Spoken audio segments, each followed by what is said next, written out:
विचारच नाही, तर त्यांनी जे विचार दिले आणि माणसांना एकत्रित करण्याचं काम त्यांनी केलं. संत कबीर क्रांतीचे अग्रदूत, क्रांतिप्रिय महात्मा ज्योतिबा फुले या भारतातील पहिली शिक्षिका, पहिली मुख्याध्यापिका, पहिली कवयित्री आणि आमच्या या मायला सोबतीने साथ देणारी आमची फातिमा भी, आरक्षणाचे जनक छत्रपती शाहू महाराज, या देशाला संविधानाच्या माध्यमातून दलित, पिछडा, शोषित जे आमचे वंचित मायनॉरिटी जे काही घटक आहेत यांना स्वातंत्र्य, समता, बंधुता आणि समानतेची संधी देणारे महामानव डॉक्टर बाबासाहेब आंबेडकर, या अमरावतीच्या मातीत जन्म झालेले संत गाडगे बाबा ज्यांनी विज्ञानाची कास माणसांच्या घराघरात पोहोचवली, पंजाबराव देशमुख आणि ज्यांनी या देशामध्ये पॉलिटिक्स काय असते आणि पॉलिटिक्सच्या माध्यमातून या देशात वंचितांचं,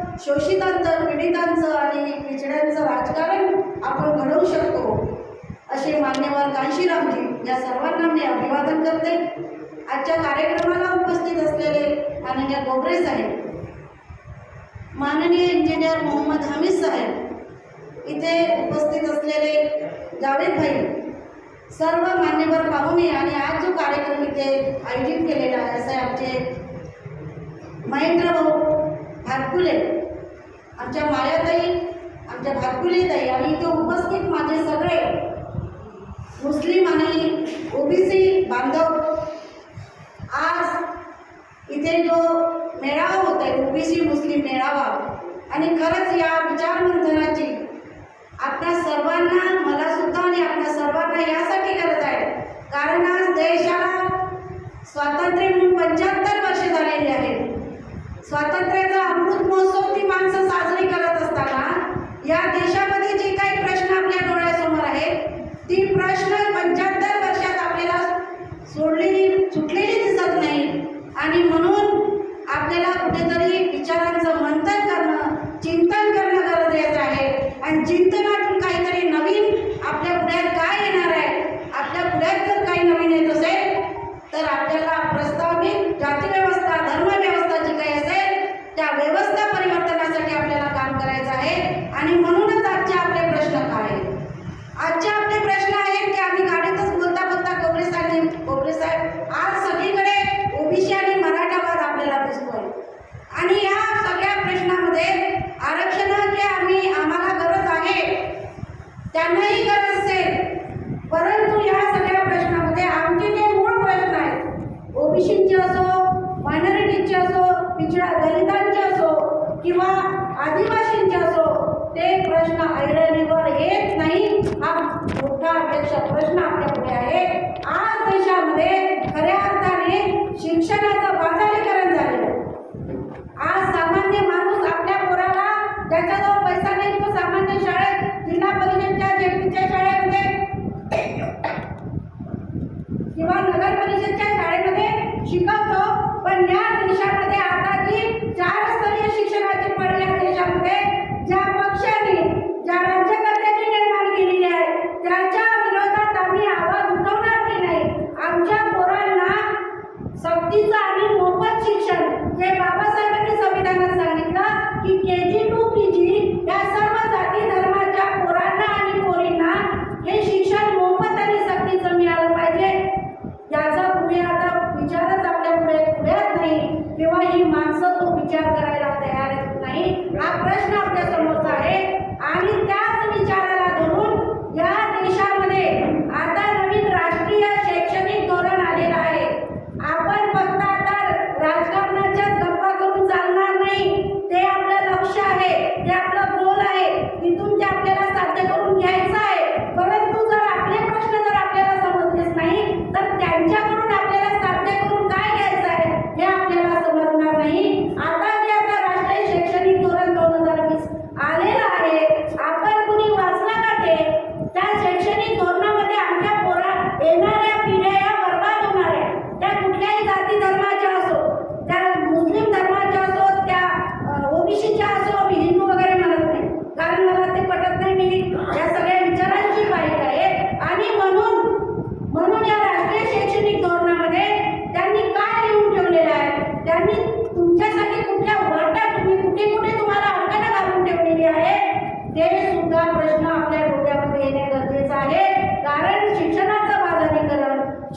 देशाचं राष्ट्रीयकरण त्यांनी आता ज्या पद्धतीने केलेलं आहे आणि कुठल्याही देशामध्ये जर त्यांची सत्ता एक मुखाने आणि एक हाताने त्यांना प्रस्थापित करायचं असेल तर इतिहास आहे की पहिला घाला हा तुमच्या शिक्षणावर घातला जातो आणि म्हणून तो त्यांनी घातलेला आहे. त्याचंही तुम्ही वाचन केलं पाहिजे. आणि प्रायव्हेट सेक्टरमध्ये आता नोकरीच्या संधी सरकारी क्षेत्रामध्ये कमी झालेल्या आहेत म्हणून प्रायव्हेट सेक्टरमध्ये आरक्षण लागू करण्यात यावं ही भूमिका सुद्धा आता चळवळीच्या लोकांनी घेणं फार गरजेचं आहे. कारण त्यांनी नोकरी मोडीत काढण्याचं षडयंत्र आता ठरवलेलं आहे आणि इथल्या धनधान्यांच्या हाती आपली मुलं आता काम करणार आहे. हे सगळे प्रश्न असताना या देशामध्ये त्यांनी सांगितलं की 60-65 वर्ष ज्यांनी सत्ता गाजवली ज्या काँग्रेसने त्यांचाही मी काही त्यांची सदस्य म्हणा किंवा मी त्यांचा तुका घेणार नाही. कारण त्यांनी आमचा घात केलेला आहे. ओबीसी म्हणून त्यांनी आमचा घात केलेला आहे. मुस्लिम म्हणून त्यांनी घात केलेला आहे आणि तरीही ते आम्हाला जवळ ठेवा. संविधान वाचवणे आणि संविधान काय करणे त्यांना जाणणे हा त्यांचा प्रश्न आहे. आमचे जे प्रश्न आहेत मुळाचे प्रश्न आहेत ते प्रश्न कसे सोडवायचे ही आमची जबाबदारी आहे. आणि आता या देशामध्ये झुंडशाही तयार झाली. हिंदू आणि मुस्लिमांच्या बाबतीमध्ये झुंडशाही तयार झालेली आहे आणि ही झुंडशाही आता आमच्या जशी हिंदू म्हणतात हिंदू पोरांना आता वेगळ्या मार्गाने घेऊन जात आहे. हिंदू खतरे में अरे 75 वर्षात ती गेली माळेकुंडी माणसं आमची हिंदू होती त्यांचे प्रश्न सोडवले नाही तेव्हा ते खतऱ्यामध्ये नव्हती परंतु आता हिंदू खतरे में आहे असं म्हणून आमच्या पोरांना ते वेगळ्या मार्गाने वेगळ्या विचाराने त्यांना परावृत्त करत आहे त्या मार्गाने नेत आहे. आणि म्हणून हेही प्रश्न तुमच्या डोळ्यासमोर असले पाहिजे. आता मी सगळीकडे बातम्या पाहत असताना सगळीकडे कोणते सर्वात जास्त मोर्चे निघतात हिंदू संघटनांच्या माध्यमातून. जे मी चळवळीत काम करत असताना मला एवढ्या मोठ्या प्रमाणात कधी हिंदू जनजागृती मोर्चे मला कधी दिसले नाही. आणि सरकार पुरस्कृत असतात सगळे हे मोर्चे. आणि त्यांचे काय प्रश्न असतात त्यांचे प्रश्न असतात गोरक्षण. वारे वा आम्ही गुरंढोरं पाळणारी माणसं आणि आम्हाला हे गोरक्षण शिकवणार. त्यांचे प्रश्न असतात लव जिहाद. प्रेम कोणावर करावं इकडे कोणावर करू नये हा ज्याचा त्याचा प्रश्न. मग मुरली मनोहरच्या घरामध्ये जर जावे मुस्लिम असेल तर तो लव जिहाद होत नाही. उर्मिला मातोंडकरने एखाद्या मुस्लिमाशी लग्न केलं असेल तर तो लव जिहाद होत नाही. पण एखाद्या ओबीसीच्या पोरीने मुस्लिमाशी लग्न केलं दलिताच्या पोरीने मुस्लिमाशी लग्न केलं किंवा एखाद्या मुस्लिमाच्या पोरीने ओबीसी मध्ये लग्न केलं तर हा लव जिहाद. काय सुरू आहे या देशामध्ये हे प्रश्न आमच्या डोळ्यापुढे टाकले जातात. आणि म्हणून साध्या कारणावरून तुम्हाला माहिती असेल की कोरोना जसाही सुरू झाला पहिला घाला या लोकांनी या व्यवस्थेने आमच्या मुस्लिम बांधवांवर दिल्लीमध्ये घातलेलं होतं. जी माणसं आपल्या विचारमंथन करण्यासाठी समाजाचं विचारमंथन करण्यासाठी दिल्लीमध्ये जमली होती पहिला घाला कोरोनाच्या माध्यमातून त्यांच्यावर घातला की इथूनच कोरोना सुरू झाला. अरे कोरोना तर यांनी 75 वर्षापासून यांचा कोरोना आम्हाला खाताय आम्ही त्याला समजून घेत नाही. आणि झुंडशाहीच्या माध्यमातून कोणाच्या फ्रीजमध्ये कशाचं मांस आहे हे शोधण्याची जबाबदारी आमच्या पोटक्यांना आमच्या ओबीसीच्या आदिवासीच्या दलितांच्या पोरांना दिली जाते. आणि ही पोरं त्यांच्या घरात दिसतात त्यांच्या फ्रीजमध्ये कशाचं मांस आहे हे शोधून काढतात आणि मग इथे सरकार एखाद्या आमच्या बांधवाला मारल्या जातं. ही या देशातली जी जातीमध्ये धर्मामध्ये भेद करणारी जी व्यवस्था आहे ती आपल्याला मोडीत काढायची आहे. कारण आपल्याला भाऊ म्हणून एकत्र राहायचं आहे. एक मी सांगते की आमची बिल्किस बानो जे आत्ताच प्रकारात उघडकीस आलेला आहे. अरे त्या बिल्किस बानोवर यांनी अत्याचार केला. तिच्या मुलीला तिच्यासमोर दगडावर आपटून मारलं. माझी बिल्किस बानो ही बहीण प्रेग्नेंट होती आणि तिच्यावर ही माणसं अत्याचार करतात तिच्या कुटुंबाला संपवतात आणि ही माणसं जेलमध्ये फार चांगली वागली. म्हणून इथलं बीजेपी सरकार ज्या राज्यात राहतात त्या राज्यातलं बीजेपी सरकार त्यांना सोडवते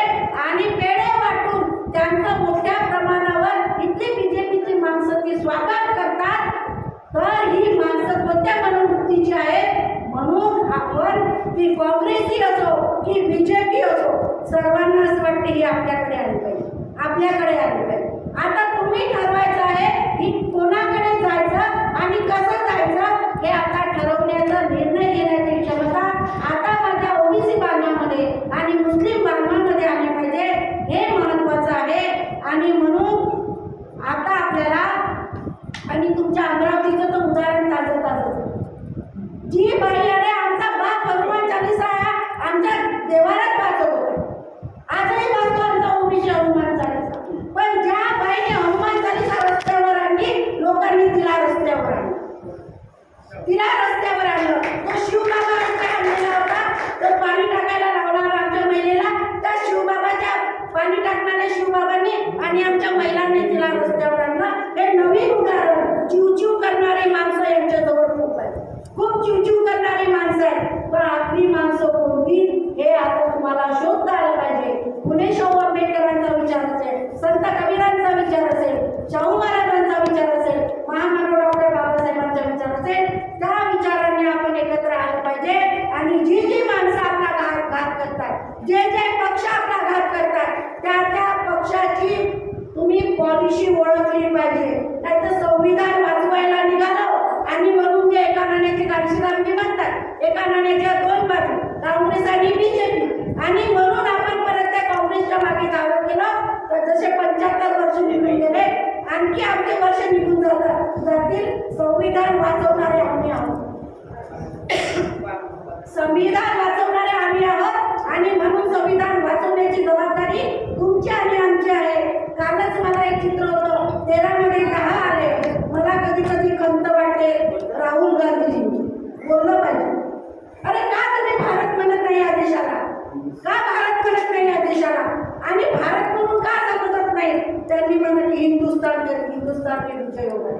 अरे जी माणसं हिंदू आणि मुस्लिम हा शब्दामध्ये भेद करून माणसामध्ये भेद करतात, ही समजदार माणसं हिंदुस्तान हिंदुस्तान रट लावून आमच्या डोक्यामध्ये हिंदुस्तान का टाकतात. प्रश्न विचारा राहुल गांधी आले तर, तुम्ही भारत म्हणणार की हिंदुस्तान म्हणणार, हे विचारण्याची ताकद तुमच्यामध्ये आली पाहिजे. आमचा पोरा बेरोजगार आहे, त्या बेरोजगारीवर बोला, हे प्रश्न विचारण्याची ताकद आमच्या तरुण पोरांमध्ये आली पाहिजे.